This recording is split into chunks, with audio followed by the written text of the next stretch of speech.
So my name is Jacob Goldman. I'm Vice President of Energy Tax Savers. We're out of Long Island, New York. Um, um, as you might know, a month ago, the Inflation Reduction Act came out. I've spent much of the last month trying to figure out how it changed my world. Our expertise is in an incentive called 179D, which is a tax deduction for putting in energy efficiency in buildings. But there were a lot of other changes for the energy community. And so this presentation is focused on some of those changes specifically related to commercial. There is no content in here about residential or single family residence and things like that. Our practice is all about commercial. So we don't have a presence in the residential. So I really am unclear on how some of the residential incentives change, but I am pretty much on top of how some of the commercial ones changed. So with that, we can go to the next slide. So we're going to talk about, so the Inflation Reduction Act, some people call it the IRA. We're going to talk about some enhancements they made to alternative energy credits. By the way, if anybody has any questions, don't hesitate to ask it right then and there. I'd be glad to answer it. We're going to talk about makers and bonus depreciation. I know everybody at 8 in the morning loves to talk about tax. And so we're going to talk about depreciation. We'll talk a little bit about the time value of money. Then we'll get into our expertise, which is 179D. We'll talk about the traditional, the 179D that exists all the way up till the end of 2022. And then we'll mention how the IRA enhances 179D going forward. And we have one slide on apprenticeship that you'll see why that's relevant shortly. Next slide. So there's been some changes to some of your favorite alternative energy credits. There are alternative energy credits that go beyond these. There's micro turbines. There's biomass projects. There's electrified glass that changes based on if you pass a current through it. There's other credits, but I'm focusing on these particular ones: solar technology, ground source heat pumps, combined heat and power, standalone energy storage, which is, I think, means batteries, and thermal energy storage, like ice tanks. They all have, so some of these technologies had a credit before. Traditionally the credit was at 30%, although, for example, ground source heat pump only had a 10% credit. And thermal storage didn't have a credit at all. It's getting a credit. So these base credits is actually a reduction from the traditional credits. So where you used to get 30 or because of time, they dropped it down to 28 or 26. Now you can only get a 6% credit. That's the base credit. There are certain conditions that allow you to multiply that base credit by five times. So now you're up to the 30%. So ground source heat pump used to have 10, now it could get 30% credit. A tax credit, a $1 tax credit is $1 in your pocket. You can basically look at this as a 30% coupon on the cost of your projects. Thermal storage had 0 credits before. Now could potentially get a 30% credit. Was there a question? Okay. There's another bonus. So there's a lot of bonuses with these incentives. There's a what I'll call made in the USA bonus. So if you're at the base credit level, the bonus is an extra 2% if you're made in the USA. If you're at the bonus credit level, the bonus, the made in the USA bonus is an extra 10%. So now we're up to 40% credits, which is unheard of for any of these alternative energy. Solar in the day used to have 30%. Now certain solar projects could have a 40% credit. There's another credit bonus called energy communities. We'll talk about that a little bit. And then solar and wind have an additional low income bonus. So you'll see there, depending on if you qualify for the base credit or the 5-time bonus, you could have up to, for solar, you could have up to a 70% credit. That's a 70% coupon, 70% off on your solar projects if you meet the requirements for each of the bonuses. And then the other technologies max out at 50%. So next slide. And we're going to talk about how you qualify for those bonuses. So the first one is the 5-time bonus. And there's 3 different ways you can qualify for the 5-time bonus. And the first way, and these are all ors, you don't have to have all of these. It's this one or that one or the other one. So the first way, the easiest way is what I'll call, quote unquote, a small project, although I would say a 1 megawatt solar project is not so small. But if the net output of your project, for example, in solar is less than 1 megawatt, you get the 5-time bonus. So small projects get the 5-time bonus. For ground source heat pump, we believe that translates to 284 tons for the project. Thermal storage, we don't really know how you have, a tonnage. You might be able to use the 284 tons if maybe the way you're doing it is taking the ice storage and pairing it with a chiller, for example. We're not exactly sure how we define small for thermal storage yet. But less than 1 megawatt is a small project according to the law, and you get the 5-time bonus. So you get up to 30% for those projects that are under 1 megawatt.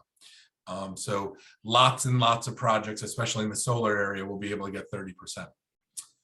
If you're not a small project and you're a large project, the other way to qualify is if you meet prevailing wage and apprenticeship requirements. And so prevailing wage is kind of straightforward. Are the people installing the project, are they receiving compensation that meets the local prevailing wage requirements at that locality? Apprenticeship is a little new, and we'll talk about that at the very end because it intertwines with all the incentives we're going to talk about. So you do need to meet both prevailing wage and apprenticeship requirements if you're a large project to qualify for the bonus, just for large projects. The one other way that large projects can qualify for the 5-time bonus is if you start your project before they come out with the prevailing wage and apprenticeship guidelines and plus 60 days. So those guidelines are going to come out at some point. 60 days from the moment they come out, this option disappears.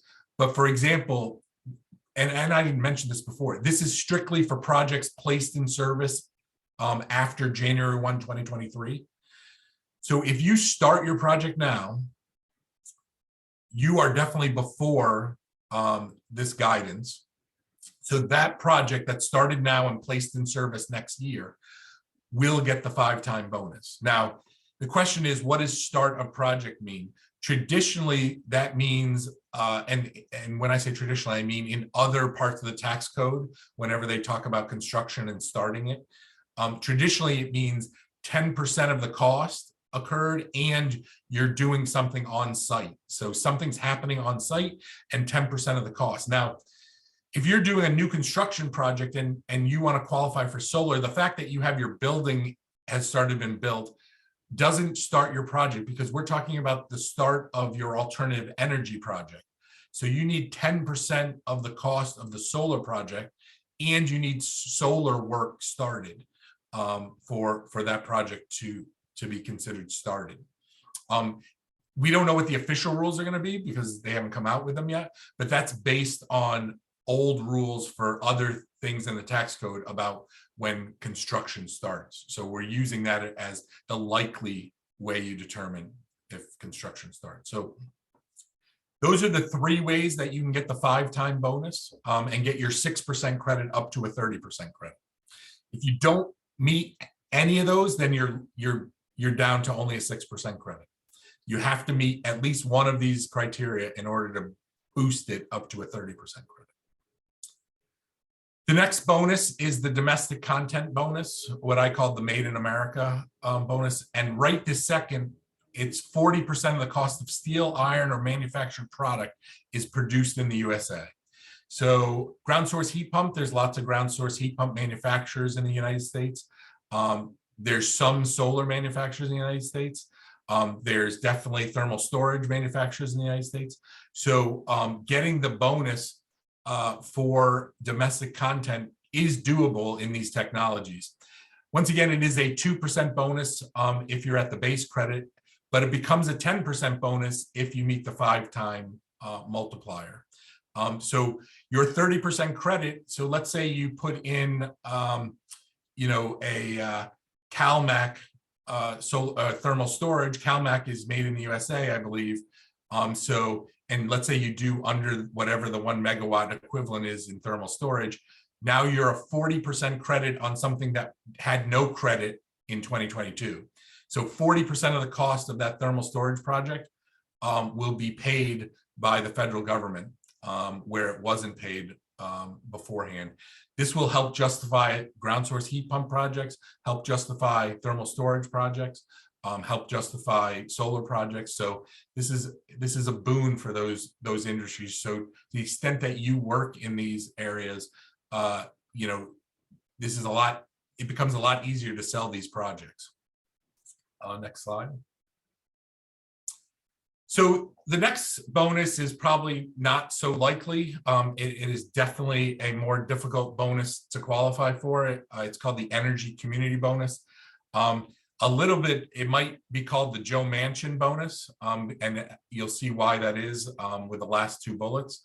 But it's a more difficult bonus to get. But once again, it's that 2% if you're at the base credit and another 10% if you have the 5-time bonus. So how are you defined as an energy community location? So one is you're building the project on a brownfield site. That's one option. This is or. All these 5 bullets are an or. I'm going to skip down to the last 2, so you'll see why it's the Joe Manchin. If your project is in a census tract or adjoining census tract where a coal mine was closed since 2000, you're considered an energy community. So if you do your project near where a coal mine was shut down, you can get this bonus if that coal mine was shut down since 2000. Same is true if you live near where a coal-fired plant was shut down, and that the year there is 2010. So coal-fired plants is 2010 is the date that you're looking for to see when they shut down. So definitely a connection to Joe Manchin's, you know, West Virginia roots. The other 2 are, and I have no idea how you calculate these things. I'm hoping the government at some future date is going to just tell us, okay, if you do the project here, you qualify, because I think this is a nightmare to figure out. So the first one is, if you live in an area, and they didn't define what an area is, where 0.17% of your direct employment comes from coal, oil, or natural gas, and your area has higher than average unemployment, then you're an energy community. And if your project's in that area, you get this bonus. Not exactly sure who's going to keep track of, you know, whether you're at higher than average unemployment and whether you have 0.17% direct employment from coal, oil, and natural gas. So hopefully the government's going to do this for us and just say, if you build here, you're in the energy community.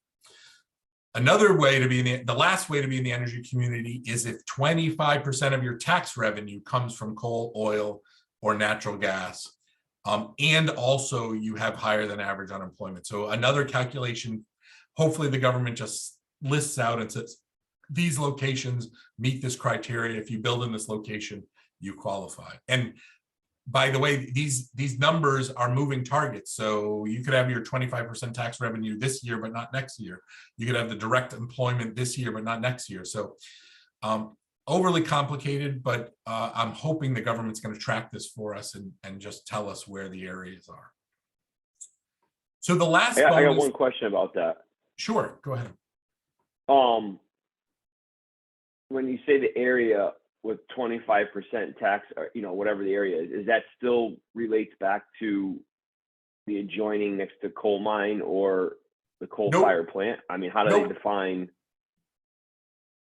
Yeah, so they didn't define area yet. So I don't know what area means because they use, in the coal mine example, they use the census tract word, which is very definable and means something.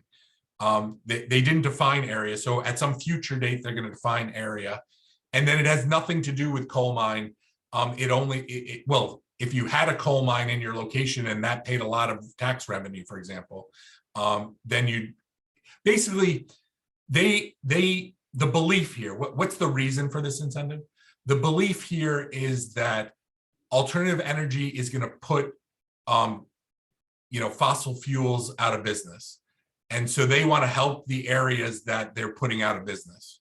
And so that's why these areas are going to get this extra credit, because they know that the technologies themselves, the alternative energy technologies that they're putting in, are going to directly put out of business these other, fossil fuel technologies.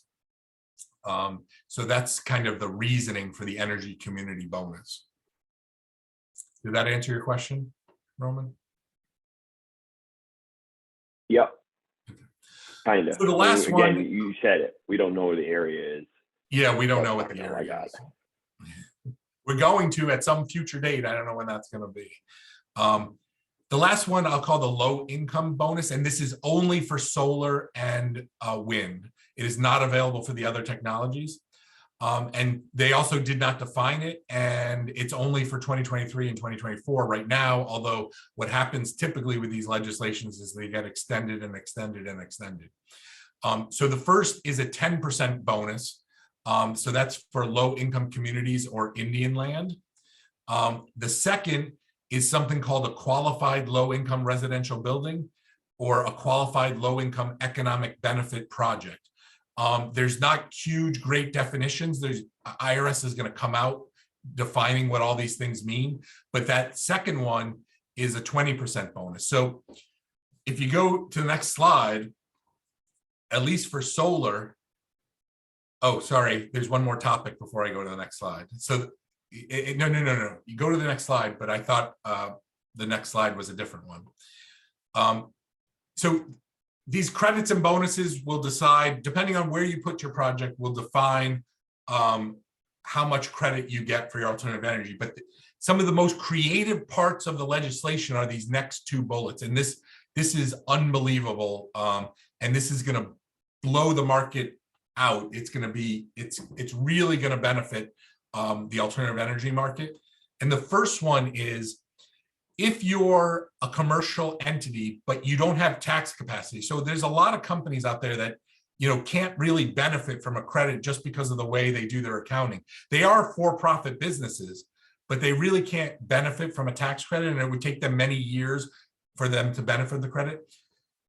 This section 6418 allows those projects to sell their credit to a taxpayer that wants it. So if, let's say you qualify for let's say the project's $100,000 and you qualify for a 40% credit, that's a $40,000 credit. But you can't, your tax, just the nature of your taxes, you can't take advantage of $40,000 credit right now. This section 6418 will allow you to sell that credit. You'll be allowed to sell that credit. And when you sell that credit, obviously somebody's going to want to pay less than $40,000 for it, but maybe they pay you $30,000 for it.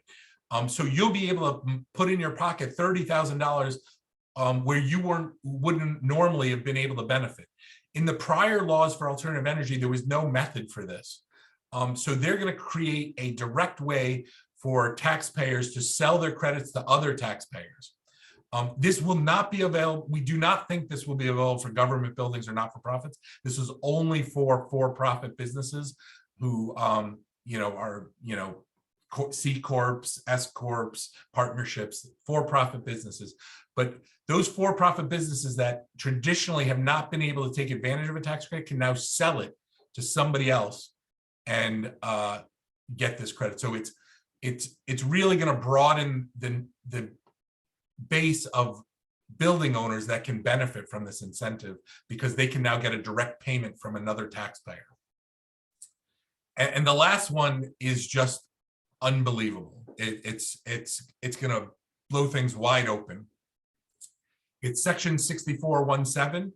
We are not exactly sure how it's going to work, but what it appears to do is it is going to give these tax credits directly to not-for-profits. So if a not-for-profit does a solar project, they'll be able to get the credit themselves. If a state or local government, now obviously not federal because it would just be moving deck chairs on the Titanic, but for state and local governments, it looks like a school district, an elementary school is going to be able to get the 30% solar credit or the 40% solar credit if they buy USA for their solar project. Those schools were not able to get any sort of tax credit before. Now they're going to be able to get the coupon, the 40% off coupon for their projects.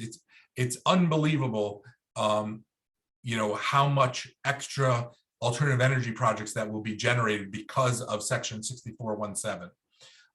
And so that's for not-for-profits, it's for state and local governments, it's for Tennessee Valley Authority, it's for Indian tribal governments, it's for Alaska Native corporations, and any corporation operating on a cooperative basis which is engaged in furnishing electric energy to persons in rural areas. So somebody had a good lobbyist for the last one there. But the first two are the big ones. Not-for-profits can directly get this credit. We don't know how it's going to work. They're going to come out with rules, but starting in 2020, placed in service in 23. So you could start a project now for a K through 12 school, and if it finishes in 2023, they would be able to get this tax credit. So tremendous benefits to not-for-profits and state and local governments. Next slide. So here's the potential again. I just put that slide up again. In some areas you could get like if you had like a little map and you figured out all the different combinations and you put it on a low-income housing project, appropriate low-income housing, and it was a solar project, you could get a 70% coupon on that project. Probably really easy to justify a project with a 70% off sale. Ground source heat pumps used to have 10% credits. Now it could easily get a 40% credit, and if it's in the right location, you get a 50% credit. And thermal storage, poor thermal storage had no credits in the past. All of a sudden now they can easily get a 40% credit, and in some locations get a 50% credit. So I think ground source heat pump projects and thermal energy storage projects, there a lot more of those projects are going to be justifiable. And even for your municipalities, your state and local areas, they can now justify these projects because they get these coupons, this 50% off coupon. So this was a tremendous change when this came out last month. And it only becomes effective for things placed in service the beginning of next year. Next slide. Anybody have questions on alternative energy? Because the rest of the presentation is not on alternative energy.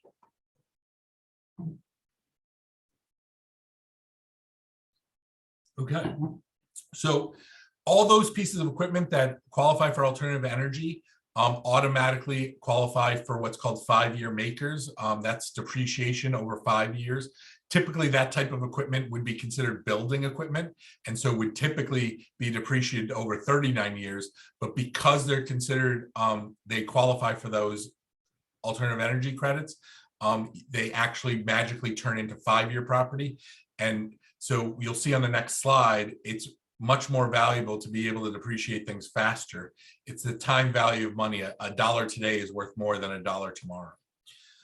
The other thing that's great about being considered 5-year makers is that you qualify for bonus depreciation, which means you can expense everything in the first year. So how do you qualify for bonus? You have to be property that's 20-year property or less. Your tax depreciation schedule has to say that you're 20 years or less. So 5 is less than 20. So then you're eligible for bonus depreciation. If you're building property, that's 39-year property. You don't qualify for bonus because 39 is bigger than 20. Now, bonus depreciation right now through the end of the year is 100% bonus, meaning you get to expense the full cost up until the end of this year for anything that you place in service. That's going to start phasing down. So in 2023, it's 80%. In 2024, it's 60%. In 2025, 40. In 2026, 20. And then after that, it's 0. The remainder, so in 2023, the 20% that you didn't get bonus for, you depreciate over 5 years. So the things that qualify for bonus are, the energy properties that we just talked about. Outdoor lighting qualifies for bonus. It's 15-year property. There's something called qualified improvement property. So an interior lighting replacement is QIP. That's also 15-year property. So under certain conditions, if you're replacing lighting, for example, you would get to be considered 15-year property, which then 15 is less than 20, which then allows you to depreciate immediately with the bonus depreciation in this year, and then 80% of it next year. Any questions on depreciation? Okay, next slide. So this is what time value money looks like. We're talking about a $39,000 project, 35% tax rate. What we're going to use is a 4% discount rate, which is not a very high number nowadays. It used to be a high number, but it's not a high number nowadays because inflation is 8%. So you really could use 8% now, which would make this even more dramatic. Right for this table, we're using 35%. So when you depreciate an asset for 39 years, if it's a $39,000 project, you depreciate $1,000 a year for 39 years. If you take the net present value, what's the value in today's dollars with a 4% discount rate? It's $6,854. So $1,000 a year for 39 years in today's dollars is $6,854. That's what it is with a 4% discount rate. If it was an 8% discount rate, the number would be even lower. So now let's take that 39,000 and make it a 5-year depreciation. Well, look at, you almost double the net present value. It's 12,252 if you can change something from 39 years to 5 years. And then you get another boost if you can do it immediately. So if you qualify for that bonus, the value is 13,650. So that's the value of time value of money. So if you can move something from 39 years to immediate, you basically double its value to the customer. So that's why it's important to be able to take advantage of bonus, take advantage of 5-year makers. And then as you'll see coming up, with 179D, which is what our company specializes in, you'll see that also brings things to immediate. It takes it from 39 years to immediate, and that's where we get the 13,650. So that's where all the value comes from. Next slide. So as I mentioned, 179D is accelerated depreciation. We take things that typically were depreciated over 39 years, and we allow it to be deducted immediately in the first year. $1 today is worth more than $1 in 39 years. So it's that time value money concept. That's how commercial buildings take advantage of 179D, by being able to take that immediate tax deduction. It is available for all buildings since 1/1/2006. What I'll tell you is, for those of you who have done projects that meet energy efficiency requirements of 179D since 2006, those commercial projects can still qualify for this tax deduction. We can go back, and we can go back all the way to 2006. So if you have customers that have not taken advantage of 179D, they can still go back and take advantage of it for those past projects all the way back to 2006. We always call it layering the cake. 179D is not the cake. It is not even the icing. It's not the frosting. It's not the design. It's really the cherry on top. The energy savings is the cake itself. The frosting is if there's any utility rebates. 179D is usually the smallest its incentive, and it's the cherry on top. Next slide.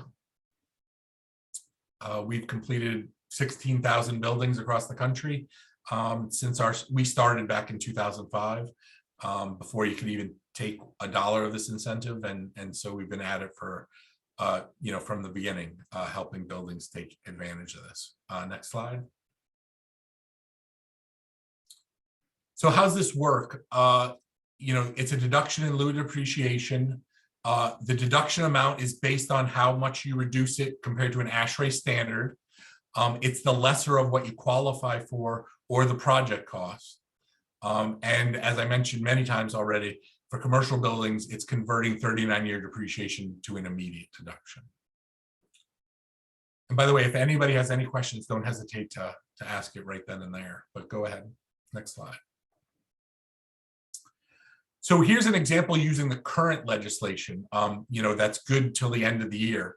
So we have a $195,000 project. It qualified for a $150,000 tax deduction. Normally, you would deduct $5,000 a year for 39 years. With EPAct, you get an immediate deduction in year one, $150,000, and the remaining $45,000 you depreciate over 39 years. So you can see, first year deduction is 150 instead of 5,000. That's where the big savings comes from. Next slide.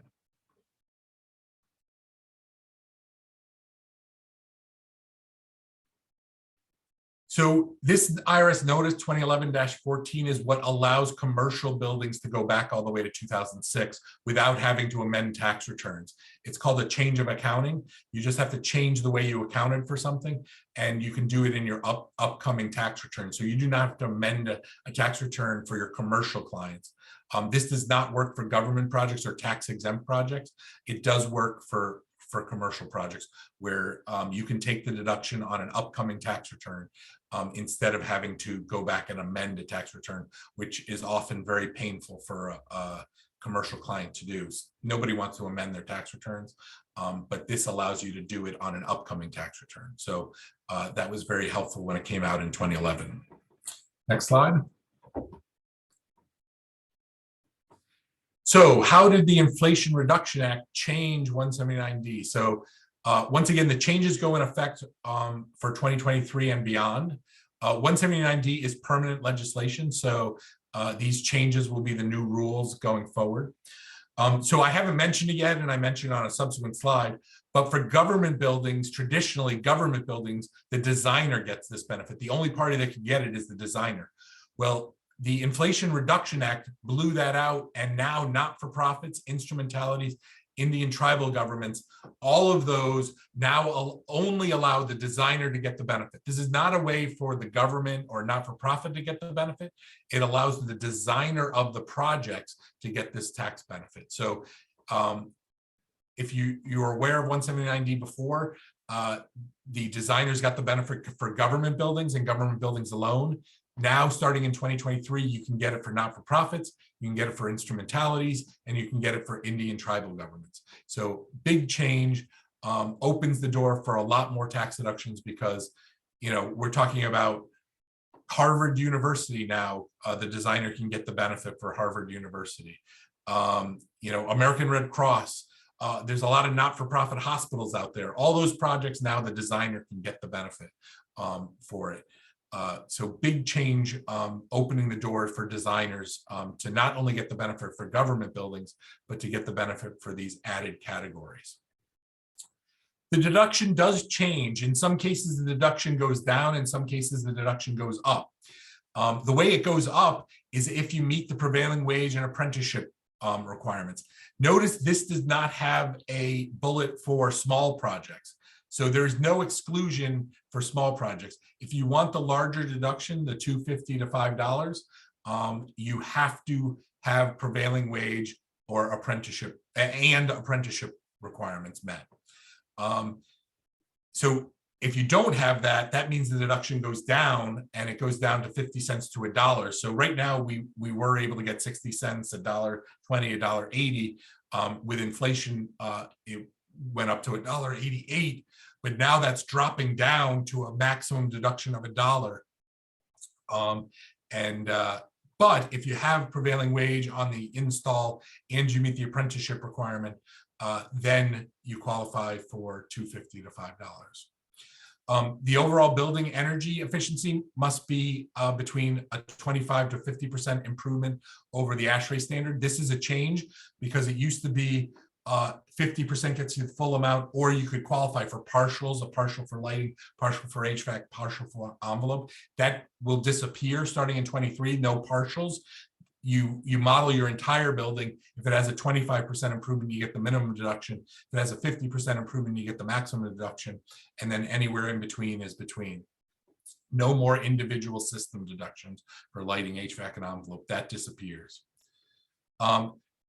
Two methods for taking deduction. So the old method is you had to run energy simulation modeling and compare it to ASHRAE 90.1. And if that showed the appropriate change, you qualified. Well, that still exists. But what they added for retrofits is now using something like Portfolio Manager, Energy Star Portfolio Manager. If you can show your energy use intensity, your EUI dropped by 25%. So 25% from the prior state of the building, 25% gets you the minimum deduction, a 50% drop gets you the maximum deduction. So for retrofits, you now have this EUI method for qualifying for the tax deduction. Now, EUI requires 12 months of utilities. So that means 12 months after your project finished, do you get your benefit. So it's a little bit of a delay in the deduction, but it is another way for retrofits to qualify. And you get to qualify off the prior state instead of qualifying as compared to an ASHRAE standard. There's also now a deduction reset. So you used to only be able to take the tax deduction for one time for the life of the building. So now every 3 years on a commercial building, you can take another tax deduction. And every 4 years on, and it shouldn't say government, it should say tax exempt. I got to remember to change that. On tax exempt buildings, every 4 years, you can take the benefit. So it's not once and never again. Every 4 years for tax exempt and every 3 years for commercial, you can re-up and get another tax deduction. Next slide. So this is what it looks like for different square foot buildings. 100,000 square foot building could get you a $500,000 tax deduction, but you have to meet the prevailing wage and apprenticeship. I always ask the question, let's say we have 100,000 square foot middle school. How much did the designer pay for that energy efficient improvement? Well, the designer didn't pay anything for the energy efficient improvement. They just designed energy efficiently. That designer can get that $500,000 tax deduction just by designing that project to meet the standards. So tremendous benefit for designers of tax exempt buildings now. It's going to be huge for those designers of tax exempt buildings. Next slide. So what do we mean by tax exempt buildings? On the government side, federal, we're talking about offices, military bases, courthouses, post office. On the state side, we do a lot of state universities. On the county, city, town side, we're talking K through 12 public schools. Not-for-profits, we're talking about hospitals and churches and private universities. Tribal governments, obviously the casinos and hotels, but also all the other ancillary buildings that tribal governments have. They have hospitals, they have government buildings within their tribal government. They have all sorts of properties as well. So all of those qualify now for the designer. These are benefits for the designer. Next slide. So you need two things to qualify. You need a building project. That project has to be in the lighting, HVAC, or envelope realm. And you have to meet a standard. Now, the standard's pretty straightforward for old projects. So it was ASHRAE 2001 all the way through 2015. Up until this date, it's ASHRAE 2007, but IRS in their hands has the rules for changing it, but they have to actually say we're changing it. So up until today's date, they have not changed it. It's still ASHRAE 2007.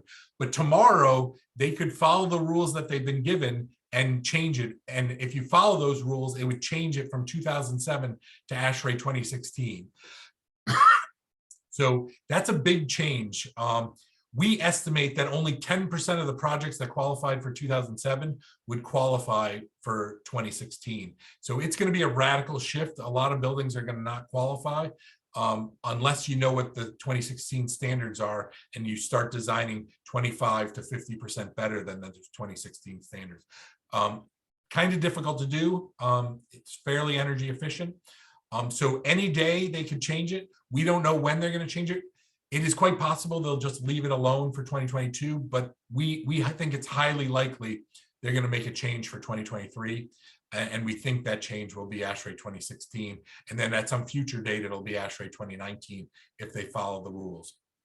Lastly, for retrofits and retrofits only, you can also qualify with a 25 to 50% EUI reduction. So retrofits have that other way to qualify. But we think sometime soon they're going to change from ASHRAE 2007 to ASHRAE 2016.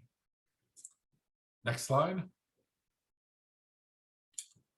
So what technologies tend to qualify? So ground source heat pumps, those are big winners from the alternative energy side, but they also help you qualify for 179D. You'll see the third item here, thermal storage. Those are big winners on the alternative energy side. They're also big winners here as well. The rest of them are using technologies that are not in the reference standard. So you need to know what technologies are in the reference standard and use something different. So for example, you know, some Manhattan skyscrapers that are a hotel, for example, they have a central plant instead of having EPAct units. So EPAct units is what's in the reference building, but the central plant is what a big, you know, Manhattan skyscraper is going to have in it. So that central plant gets to be compared to the EPAct units. That's an advantageous comparison, and it tends to qualify. So if you know what's in the reference building and you do something different, that tends to qualify. So that's where most of these technologies come from, is that they're doing something different than what's in the reference building. Next slide. So who are the big winners? You know, designers of tax exempt buildings. Commercial new construction is a big winner, and then retrofits where maybe a roof or envelope happened in their past, because we can then apply it against a roof and envelope project. So those are the biggest winners. Designers of government buildings obviously already were a winner, and tax exempt fits under that. So that's where most of our work is for the design community for tax exempt buildings, but we also do new construction projects. The reason we focus on new construction is because retrofit projects, a lot of retrofit projects have those other bonus depreciation ways, qualified improvement property ways to qualify for a tax deduction. The only thing is that if there was an old roof project that they did, that's going to be sitting on their depreciation schedules, and we can take the new project, use bonus for the new project, and then apply 179D against that old roof project. So that's kind of how that last bullet comes about. Next slide. So we need data in order to find out if a project qualifies. So the ideal data is a full drawing sets, architectural, mechanical, electrical, plumbing, with a comm check, with the lighting and HVAC spec sheets. That's ideal. We only get that really for new construction projects. If we can't get that, we want any drawings that you have, and then obviously lighting surveys, project square foot, HVAC schedules, mechanical plans, you know, things like that. Anything that you have, even on the pre-existing, will help us figure out the installation, for example, if you have an old drawing of the architecture. But the ideal is those full as-built data plan sets. Next slide. Where do we come in? So we do all the work that allows you to take the tax deduction. We create the certifications, we create the model, we help you get the government forms signed. So we do everything needed for you to get this tax deduction. Next slide. So what's the difference between the pre-2023 and post-2023? So the maximum deduction in 2022 is $1.88. After that, the maximum deduction will be $5. In 2022, you could qualify on individual systems, lighting, HVAC, envelope. Now it's all more holistic. You have to qualify all elements of the building post-project. So to get that 25% improvement. Pre-2023, designers could only get it for government. Now designers can get it for not-for-profits, tribal governments, and government. So there's added ones. Pre-2023, there was a maximum deduction available once for the life of the building. Post-2023, there's a reset every 3 years for commercial and every 4 years for tax exempt. Pre-2023, you have to beat ASHRAE 2007. After 2023, there's multiple options. Likely they're going to update the ASHRAE, but you can also do the EUI method. Next slide. So what is the apprenticeship requirement that was sprinkled through all the things that we talked about today? So for projects started before 1/1/2023, 10% of your labor hours have to come from apprentices. In 2023, it's 12.5%, and after 23, it's 15%. If a project has 4 or more workers, at least one of those workers has to be an apprentice, and the apprentice must be part of a registered apprenticeship program. There's really no direct definition of that yet, but they're working on it, and we'll find out that information when they come out with the rules. Next slide. We've been at this for a long time. We don't have a sales force. We speak at conferences. I'll be speaking at AE World. I've previously spoke at AE East, AE West. I spoke at AE World in New Orleans last year. You know, we go to conferences, we write articles. We probably have a couple hundred articles. Glad to talk to any one of you on any of your projects to assist you. Last slide, I believe there's another slide. I can't remember. This is my contact information, so don't hesitate to reach out to me, jacob.goldman@energytaxsavers.com. Does anybody have any questions?